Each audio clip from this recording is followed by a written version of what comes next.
Super fresh at hot off the press. Artista update para sa inyong mga beshi. Happy anniversary kina Alex Gonzaga at Konsehal Mikey Morada. Parang kailan lang. Secret wedding ang naganap noong November 11, 2020 sa kanilang tahanan sa Taytay. Close friends and family lang ang invited. Pero sa January 17, 2021, binigyan tayo ni Alex ng pasilip sa lahat ng nangyari sa kanilang wedding sa kanyang YouTube channel. Sobrang bilis ng panahon, pero damang-dama natin ang pag-grow ng kanilang pagmamahalan. Maraming pinagdaanan ang dalawa, pero lahat yun ay nagpapatibay lang sa kanilang pagsasama bilang mag-asawa. At sobrang nakakakilig isipin kung gaano ka-solid ang relasyon nina Alex at Konsehal Mikey.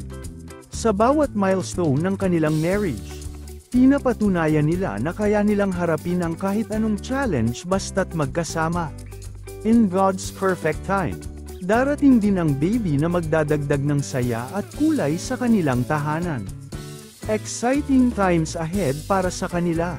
Sa lahat ng kanilang fans, samahan natin silang ipagdiwang ang kanilang pagmamahalan at ipagdasal ang kanilang mga dreams sa hinaharap.